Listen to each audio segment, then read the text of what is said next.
Yeah. Hi, Johanna. Good to hear your voice. I thought this week was temptation. Did we do temptation last week? The truth about temptation we did last week. Okay, that's fine. Yeah. Dying grace at dying time. I like that temptation one so much. I unconsciously probably wanted to talk about it again. First of all, let me do a little preview. Right now, we have just started what we're calling the top 10 spiritual laws of nature. Over the last several months, I've kind of been doing my top, not 10, but probably about 30. And now we're doing the top 10 as far as our listeners. The feedback they gave us, the ones that they liked the most and thought were the most helpful. So look for that to be starting. And then after we do the top 10, we're going to switch gears big time, Johanna. We have been doing this program basically like it is for about 17 years. We're going to switch to something that I'm calling deep water. And deep water are what it's meant to be is those times of life when something's not working, or something big happens that messes everything up, or two people who are both good people can't agree. We're going to talk about controversial issues. We're going to talk about gender issues.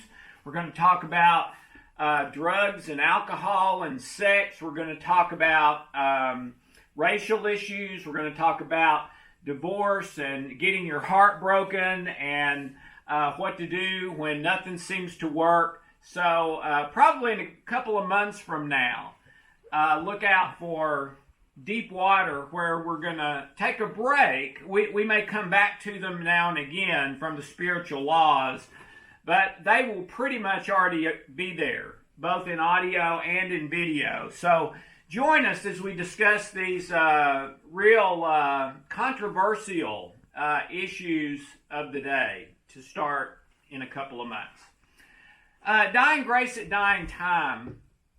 A good friend of mine that I worked with for a long time shared this story with me. He was at university, and their favorite professor, the favorite professor of everybody on campus, and you know, that guy, I'm sure wherever you went to school, there was a guy or a gal that was like everybody's favorite. Well, this was that teacher, and he had been at that university a long time, but was still pretty young and contracted cancer and had last stage cancer, only had a few months to live. And he chose to continue teaching even though he was in pretty excruciating pain every day. And after doing that for a while, and his students coming and asking him, why are you doing this? I mean, the last thing we want is for you to leave, but we know you're in horrible pain. And his response was, dying grace at dying time. That he was having more fulfillment and enjoyment from teaching than he had ever had before. And if he had thought about teaching in this kind of pain before, he would not have thought he'd have been able to do it himself. But that we get dying grace at dying time, which isn't just dying, that's what he said. What it means is you get the power, the direction, the answers, the solutions at the time you need them in your life. What all of us would probably prefer is to have all those answers in advance and to have the power in advance. But that's not how it works. The way it works is we've got to step out on kind of weak limbs or broken limbs over and over and over, not knowing if we're going to have the power to sustain this, only to be given that power that's needed when it's needed. And I've seen this in my own life, and I've seen it in the lives of pretty much anyone I've ever known who has spoken about these issues. That, you know, I wouldn't have thought I could do that either, but somehow I had the strength, I had the power, God gave me the power, or I started focusing on love, and love gave me the power to go on. or something like that. So don't necessarily look for the power, the answers, the solutions before you're anywhere close to that place. A lot of times you'll never get them that way, and if you're determined to have them before you start, a lot of times you'll never start, which of course means you never get there. But you do what you believe is right for you, plan it as much as you can in advance, and then step right out on that weak or broken limb with confidence, and I believe you will be given the grace and the power, dying grace at dying time, to do what you need, to know the right choice, to make the right decision, to have the right things happen, as long as you stay in that place of love. Fear is what makes us want to jump out of it. As long as you stay in that place of love and keep putting one foot in front of the other, I believe you will always be given the power and solution you need when you need it, but probably not before. So that's it for me, Johanna. All right. So if any of you have any comments or questions regarding our spiritual law of nature this week, please raise your hand by pressing *2, and I'm going to unmute your line so you can interact with Alex. And our first caller is from California, 1664. And your line is open. Hi, Dr. Alex. Hi, Johanna. It's Glenn from West Hollywood. Good to hear from you, Glenn. How you doing today? Doing great. Missed you. You got off really quick last week, and I went, well, where did he go? It was real quick. Oh, I'm sorry. I'm sorry. It's the first time. No, we love you. We love you. We want you on the call as long as possible. So when you dash, we're like, where'd you go? Anyway, great topic today. I'm wondering, like your experience, you say when things, when we go through tough times, or what do you call it? Well, Heavy waters.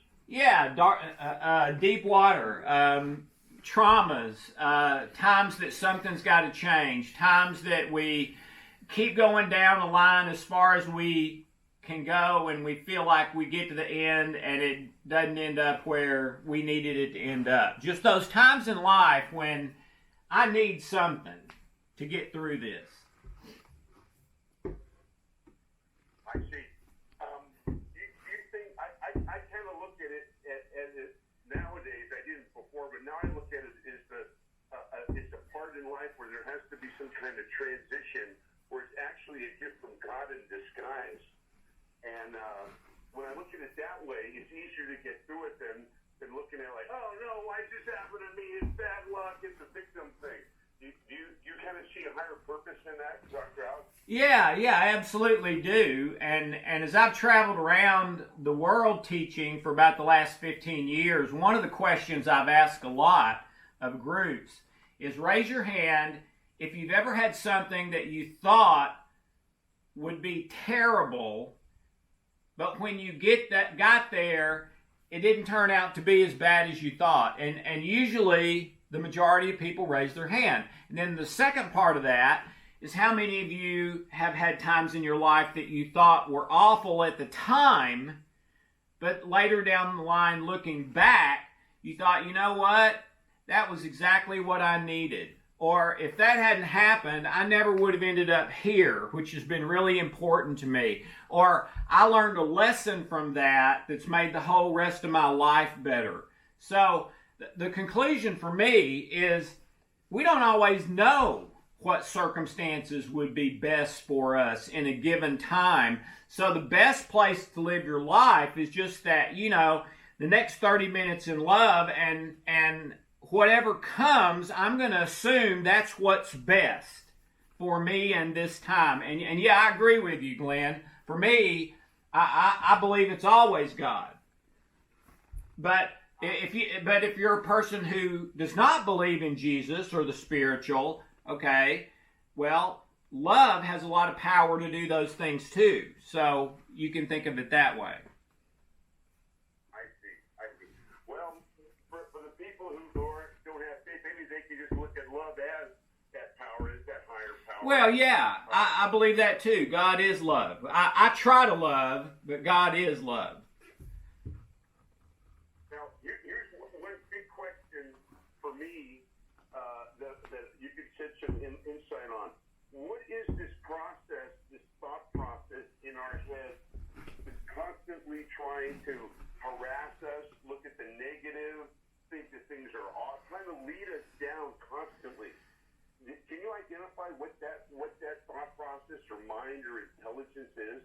Well, I think it's several things. First of all, it's our programming from our ancestry and from the family that we grew up in to 6 or 8 years of life.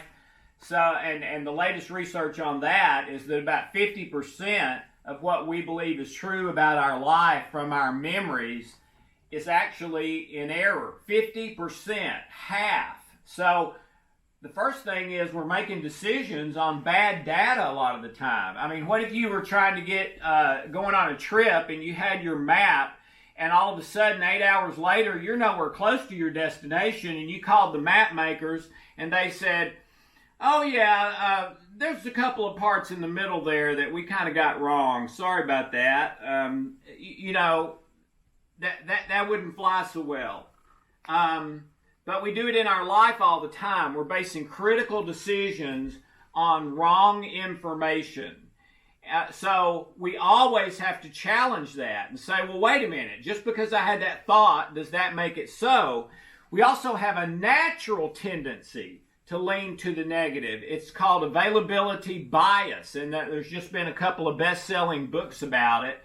And then the third one is that our most ingrained programming of everything we have is to seek pleasure and avoid pain. That's our first instinct unless we totally retrain ourselves by choosing the spiritual.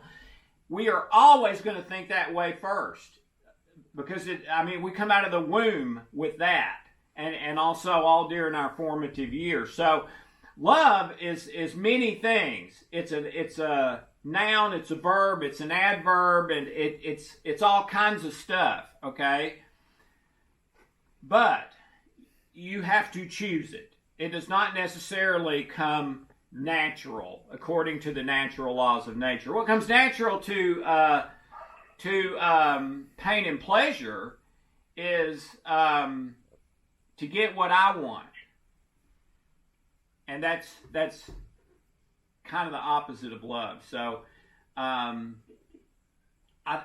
think we come pre-programmed for that, Glenn, and we have to choose the other program sometime in our life, or we'll always work on that program. I see. That makes perfect sense. Dr. Alex, could you maybe not now, you might not have it handy, but wherever you saw that data that says half of our thinking is messed up or inaccurate. Oh, that's in my book, The Memory Code. For me. That's in the Memory Code. So if you have that book, it's in there with the citations and everything. If you don't, you can get it for $10 at Amazon, I think. Sounds great. I don't know the citation off the top of my head, or I'd tell you. Okay, no problem. Dr. Alex, appreciate it. Thank you. Okay, have a great week, Glenn. Still. All right, and we have one more caller right now. If anyone else would like to speak with Alex, press *2 on your phone. That's going to raise your hand, and I'm unmuting. I think it's Marilyn. Here we go. Your line's open. Hello, Joanna. Hello, Alex. Hey, Marilyn, how are you today? Oh, not too bad. Two questions. Yeah. With this one, can you actually ask for grace for an emotion like love or humility? Absolutely. In fact, that's become a new favorite thing of mine, is instead of just like waiting to a crisis time or something and then praying for power or grace or whatever, just every single day, if I'm in a situation, I've started saying, okay, I need to take out the garbage and I don't really want to. Father, will you please give me some taking out the garbage grace for right now? And Marilyn, it is unbelievable. Now, when I say that, it sounds like the silliest thing anyone ever thought of in their life, okay? But it is uncanny to me. Almost no matter what I address like that, I will all of a sudden, like magic, be able to do it, or as opposed to not do it, or do it with a good attitude as opposed to a bad attitude, or whatever. I mean, it's almost 100%. I've been trying that for months now, knowing this teaching was coming up.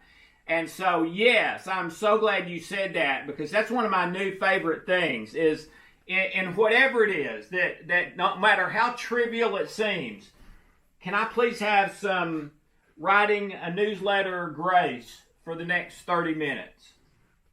And it absolutely works for me. The other question is, I know you can send healing to someone, but with this one, would the person have to do the healing for themselves? I think you can always help someone heal. I think love is the greatest healer there's ever been, and I've seen people who were, according to most experts, beyond help. Some of them like ritual abuse survivors, severe, horrible sexual abuse survivors, war-type refugee survivors, things like that, okay? Things that I never thought were these are just, you don't get over this. But I've seen many, many of those people not only get over it, but thrive out of that. And a lot of them go and start helping other people going through similar situations in their life. And they will, to a person, say, I love what I'm doing. It is so fulfilling. And I never could have done this if I had not had to go through it myself. So now I see that as a blessing where I never did before.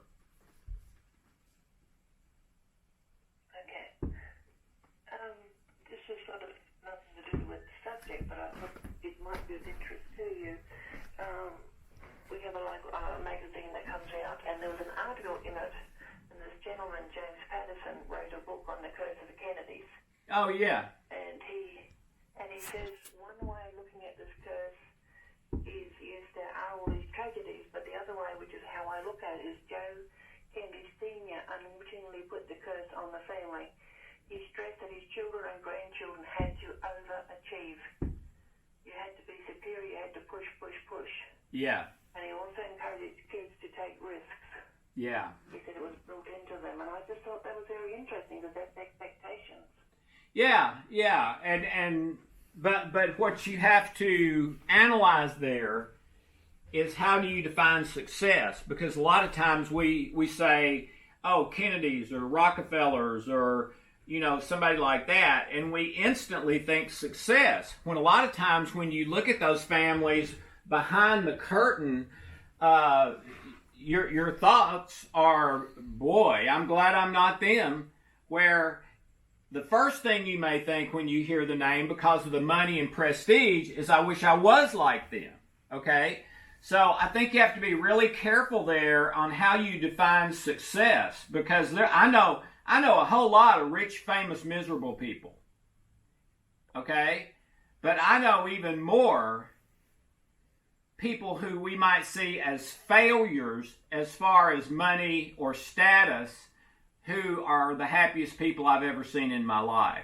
So, with those both being true, you got to be really careful how you define it. And I think the happiest people are the ones who do not have expectation. They say, I'm going to go out there, I'm going to bust it, I'm going to leave everything on the field, nothing, I'm going to withhold nothing. I'm going at this 110%, and whatever happens, happens. Those are the people that have the greatest overall success in my book. Not only achievement that we might call achievement in life, but also happiness, love, joy, peace, etc. And you got to have both. You got to have, well, you don't have to have the money, But you got to have the love, joy, peace, or there is no success. And you know, I've actually studied quite a bit on the Kennedys, and I don't know them, so I'm not trying to judge them. But I tell you what, when I compared their family to my family, and my family had its problems, it was an easy choice. Yeah, no, I'm not looking at it from the point of success. It's more from the fact that they appear to have because Yeah, that's right. Yeah, I believe that, Marilyn. I believe that Kennedy curse, if it exists, might very well be exactly what you just said. That the patriarch said, I'm going to treat my kids like racehorses, and it's only successful if they win the race. It's only successful if they become rich and famous and, you know, power and the whole deal. That in and of itself may be the curse if there is one. I totally agree with you there. Yeah, I just thought it just sort of just summed up expectations. Right. Yeah, absolutely. And what you get is the opposite of peace. And peace is where we work right, emotionally, physically, in every way. Okay. Johanna, do we have anyone else? Okay, so if anyone else has a question for Alice, you can raise your hand by pressing star 2 on your phone. I'm just going to quick check the web and see if we have anybody here. Star 2 is going to raise your hand. So we're going to wait for just a few more seconds and see if there's any other hands raised. I think that's going to be it, Alex. All right. Love you, everybody. Love you, Johanna. Remember, you can send in your questions. We'll answer them and then post them, and you can listen to it whenever you want.